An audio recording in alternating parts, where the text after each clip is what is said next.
नमस्कार, परभणी न्यूजमध्ये आपलं स्वागत करतो. मी दिलीप बनकर. पाहूया आजच्या ठळक घडामोडी. नमस्कार, परभणी न्यूजमध्ये आपलं स्वागत करतो. आज राजर्षी शाहू महाराज वयोवृद्ध कलावंत मानधन समिती निवड समितीची या ठिकाणी कलावंताच्या चाचण्या होत्या. आज 4 मार्च 2026 रोजी ही निवड या ठिकाणी जिल्हाधिकारी यांच्या अध्यक्षतेखाली घेण्यात येत आहे. आणि आपल्यासोबत एक कलावंत त्यांनी आपलं सादरीकरण केलेलं आहे, जे बहुजन विकास कला मंचचे सदस्य आहेत आणि आमचे जिल्हाध्यक्ष चंद्रकांत दुतमल साहेब यांच्या मार्गदर्शनाखाली ते काम करत असतात. आणि आज त्यांची या ठिकाणी चाचणी होऊन त्यांची या ठिकाणी निवड होणार आहे. आपल्यासोबत लोखंडे साहेब आहेत, कलावंत. काय सांगतात माध्यमाशी आपण जाणून घेऊ. पहिलं नाव सांगा. प्रभाकर सुदामराव लोखंडे. मी 85 पासून सतत कार्यक्रम राबवित होतो आणि राबवित आहे.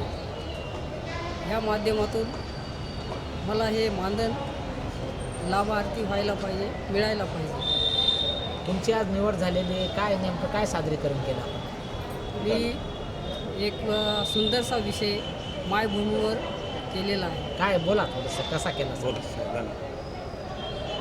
महाराष्ट्राची माती बोलते धन्य धन्य मी झाले, महाराष्ट्राची माती बोलते धन्य धन्य मी झाले, धन्य धन्य मी झाले.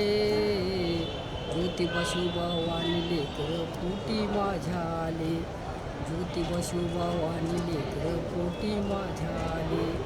भीमरायाची कर्मभूमी मी, भीमरायाची कर्मभूमी मी, तुका तुकड्याची संत भूमी मी, तुका तुकड्याची संत भूमी मी. गाडगे बाबाची स्वच्छ भूमी मी, गाडगे बाबाची स्वच्छ भूमी मी. हा विषय सुंदरसा सादरीकरण केलेला आहे. तरी मानधनाच्या विषयी मला उपकृत करून द्यावे. सर, आपण एका मिनिटात. आज परभणी जिल्हा परिषद या ठिकाणी राजश्री शाहू महाराज साहित्यिक कलावंत मानधन योजनेची आज कलावंत चाचणी झाली.